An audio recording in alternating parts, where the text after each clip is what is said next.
Sering dengar gak sih, kalau ngonten itu katanya harus pakai iPhone. Karena katanya kalau kalian ngonten pakai iPhone, itu bakal lebih mudah FYP. Bakal lebih mudah rame lah untuk kontennya ini. Bahkan katanya algoritma sosmed tuh bakal mendukung konten kalian ketika kalian ini kontennya ini pakai iPhone. Dari mulai kalian nge-record videonya, ngedit videonya, sampai upload videonya pakai iPhone, nanti kontennya bakal rame. Kalian pernah denger gak sih ucapan seperti itu dari orang-orang? Nah, hal tersebut tuh kira-kira fakta atau cuma mitos aja? Daripada sesat dan juga kecewa ketika kalian pertama kali beli iPhone, kok nggak sesuai ekspektasi orang-orang, kok kata orang gini, kok ngerasainnya gitu. Mari kita bahas beberapa hal yang ternyata mitos nih ketika kalian pakai iPhone ini. Mari kita bahas beberapa hal yang sering dibahas sama orang soal iPhone ini. Dan menurut pengalaman gua, pakai iPhone 15 ini, ternyata hal tersebut tuh adalah mitos. Nah, hal-hal tersebut tuh apa aja? Coba kita bahas ya. Yang pertama, kalau pakai iPhone lebih mudah FYP. Ini mungkin terutamanya untuk sosial media TikTok ya. Jadi di TikTok ini sering banget berseliweran gitu loh. Statement dari orang-orang katanya kalau mau kontennya rame dan FYP ya pakai iPhone gitu. Dan gua kasihannya ke orang-orang yang belum cobain iPhone dan percaya gitu aja dengan statement ini. Jadi ya udah dipastikan ya hal ini tuh hoax ya. Hal ini tuh mitos. Ya konten kita rame mah ya tergantung isi kontennya gitu. Mau kita ngonten pakai Android, kamera DSLR, pakai iPhone, kalau konten kita menarik dan bermanfaat buat orang ya bakal tetap rame-rame aja sih kontennya. Daripada gue cuma ngomong doang, gue kasih bukti deh. Jadi gue tuh punya akun yang namanya Kepoin Hewan. Akunnya udah lumayan cukup gede ya, karena ya gue ngonten dari tahun 2020 gitu. Sampai kemarin di akhir 2024, gue tuh ngontennya pakai Android. Salah satunya gue di sini pakai Poco X5 Pro gue.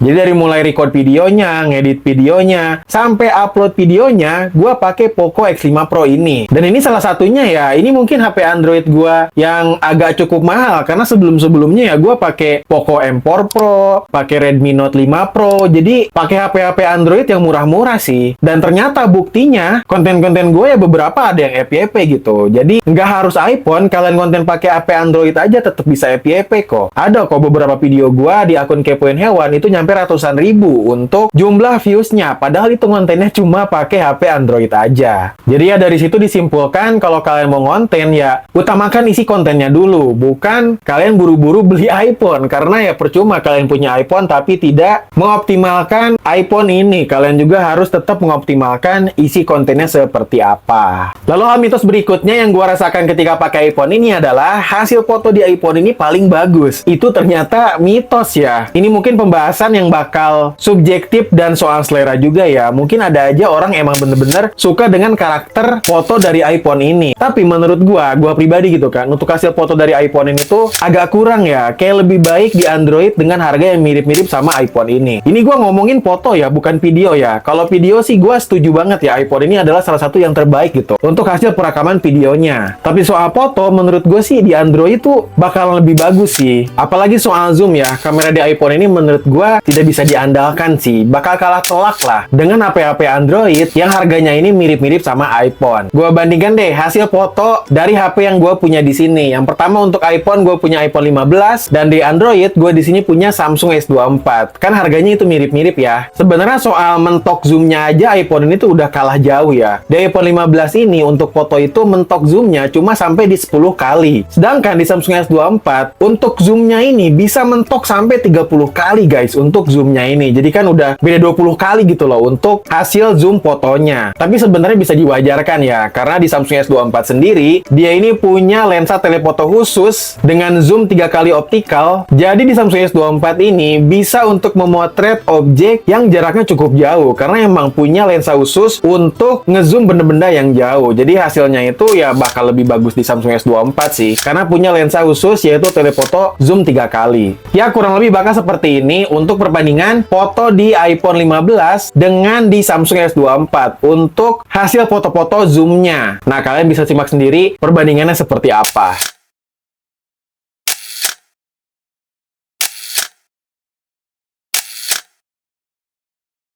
Nah, di sini gue ingin nambahin soal foto di iPhone ini ya, terutama di sini gue pakai iPhone 15. Jadi setelah gue bandingkan ya beberapa foto di iPhone 15 dengan Samsung S24, ini gue perbandingannya iPhone 15 dengan Samsung S24 ya. Ternyata untuk lensa satu kalinya, yang zoom satu kali ya, bukan yang lensa telefoto, kita bahas di sini yang lensa satu kalinya. Itu ternyata autofocusnya lebih baik gitu loh dibanding Samsung S24. Jadi terutama untuk ke objek wajah orang ya. Jadi mungkin face trackingnya menurut gue ini oke banget sih untuk iPhone ya. Terutama di sini gue pakai iPhone 15. Karena gue bandingkan dengan Samsung S24, kadang-kadang foto di Samsung S24 ini tuh suka ngeblur gitu loh untuk bagian wajah guanya. Sedangkan untuk bagian backgroundnya lebih jelas gitu. Jadi dibandingkan Samsung S24 ternyata jauh lebih baik nih ya untuk autofocus di iPhone 15 ini. Tapi bukan berarti juga Samsung S24 jelek ya. Cuman kalau di Samsung S24 ini tuh kalau misalkan kurang fokus itu harus di tap terlebih dahulu. Jadi harus bener-bener ditekan lah di mana bagian yang ingin difokuskan. Tapi kalau iPhone 15 ini dia face detection-nya tuh bagus gitu. Jadi mendeteksi wajah pas kita foto tuh bener-bener oke sih. Jadi ya tanpa gua tap-tap apapun tuh langsung fokus ke wajah gua. Serta sebenarnya juga kalau ke benda cukup oke ya untuk autofokusnya gitu. Jadi kamera zoom satu kalinya ini di iPhone 15 tuh oke nih ya untuk autofokusnya. Baik ke benda ataupun ya apalagi tadi ke wajah orang.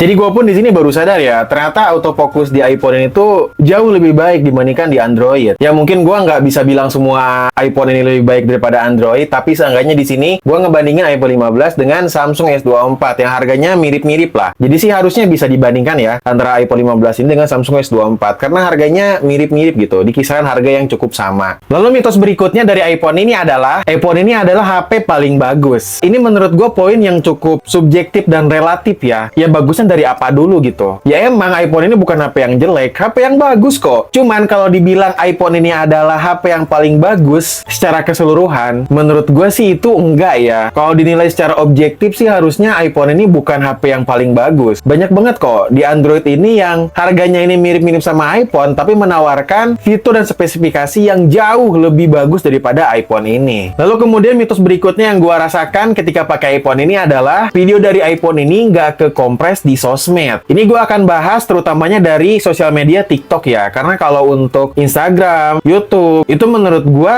sama aja sih. Kayak HP Android gitu. Maksudnya ketika kita ngepost ini, ya nggak lama videonya bakal langsung jernih, bakal langsung HD sesuai video yang kita upload. Tapi ternyata beda nih kalau di TikTok ya. Jadi di TikTok ini setelah kita upload konten kita, itu pada awal-awalnya video kita ini bakal kekompres dulu, bakal burik dan pecah lah untuk videonya ini. Jadi kayak perlu waktu beberapa saat, bahkan berhari-hari ya, video kita ini jadi bisa HD dan jernih gitu. Dan juga ada beberapa faktor lain ya yang menentukan video kita ini HD apa enggak. Kayak misalkan koneksi internetnya bagus apa enggak ketika kita ngupload videonya, ataupun tergantung dari penontonnya juga ya. Atau juga soal jumlah views dan juga jumlah followers akunnya ya. Biasanya makin rame videonya, makin gede akunnya, videonya ini atau kontennya ini bakal cepet HD, bakal cepet jernih ya. Jadi makin rame video, makin gede akun sih biasanya videonya bakal tahan kompres gitu. Itu gua nggak tahu sih, karena sepengalaman gua seperti itu dan udah banyak yang bahas juga ya. Jadi nggak menentukan ya, kalian mau bikin konten pakai iPhone, pakai Android, nguploadnya pakai iPhone atau enggak. Ternyata nggak menentukan videonya ini kekompres atau enggak di aplikasi TikTok ini, karena ya tadi bakal bergantung ke beberapa faktor, kayak misalkan tadi kecepatan internet, atau tadi jumlah views, dan juga seberapa gede akunnya. Mungkin kalian konten kreator TikTok bakal ngerasain seperti itu sih. Tapi biasanya kalau yang gue perhatiin ya, iPhone ini tuh dia bakal lebih unggul ketika pakai kamera bawaan dari aplikasinya. Misalkan kamera bawaan dari Instagram atau dari TikToknya, itu biasanya bakal lebih mulus, lebih stabil gitu untuk hasil videonya dibandingkan pakai Android. Tapi kalau kalian take video dari kamera bawaan iPhone-nya, terus kalian edit, terus kalian upload, ya itu hasilnya bakal sama aja kayak Android sih. Jadi menurut gua nggak ada bedanya, nggak ada pengaruh ke kualitas video yang nanti di-upload. Karena nanti bakal ada beberapa faktor lah, terutama ini di TikTok ya. Kalau di Instagram dan YouTube, menurut pengalaman gua sih sama-sama aja ya. Videonya tetap bagus kok dua-duanya. Lalu mitos berikutnya yang gua rasakan di iPhone ini adalah pemakaian di iPhone ini katanya mudah. Ini kalau teman kalian bilang pemakaian iPhone ini mudah, kalian jangan percaya dulu. Karena sepengalaman gue pakai iPhone ini, ternyata nggak semudah yang dibilang orang-orang. Terutama ya kalau kalian user Android sejati gitu, kayak gue yang bertahun-tahun pakai Android dan tiba-tiba pakai iPhone. Kalau gue pribadi ya, mengalami sedikit kesulitan gitu loh dalam pengoperasian iPhone ini. Jadi gue gua rasa cara pemakaian iPhone ini tuh nggak cocok di semua orang ya. Bakal ada aja orang ini yang nggak cocok ketika pakai iPhone ini. Jadi jangan disamaratakan lah ya. Karena ada beberapa fitur di Android ini yang nggak ada di iPhone ya. Atau misalkan ada, tapi ya cara pakainya ribet misalkan. Salah satu hal yang bikin ribet pas pertama kali gua pakai iPhone ini adalah di iPhone ini tuh ternyata nggak ada navigasi back ya. Nggak ada navigasi kembali. Ternyata hal sesimpel itu di Android, ketika kalian pakai iPhone, bakal merasakan kehilangan. Karena nggak ada navigasi kembali guys, nggak ada navigasi back di iPhone ini. Jadi kalau kalian pengen keluar dari aplikasi ya seseringnya swipe dari bawah ke atas dan nanti kalian bakal menuju ke home. Jadi intinya cara pakai iPhone ini menurut gua kalau dibilang sama orang-orang cara pakainya mudah, jangan percaya dulu karena gue yakin sih ada beberapa orang yang nggak cocok dengan cara pakai iPhone ini. Termasuk gua yang emang agak kesulitan pas pertama kali pakai iPhone ini. Jadi itu dia beberapa hal yang menurut gua di iPhone ini tuh mitos ya dan sering dibahas sama orang. Jadi menurut gue sih jangan terlalu berekspektasi tinggi ketika kalian beli iPhone ini. Jangan termakan sama omongan orang lah. Kalian harus nyobain sendiri deh sebelum kalian bilang apa-apa soal iPhone ini. Jadi gitu aja untuk pembahasan kali ini. Kalau misalkan ada pembahasan gue yang keliru ataupun salah, silakan koreksi aja. Tulis di kolom komentar ataupun kalian ingin menambahkan beberapa mitos yang nggak sesuai faktanya di iPhone ini, silakan tambahkan juga di kolom komentar. Jangan lupa like, komen, dan subscribe. Bye-bye.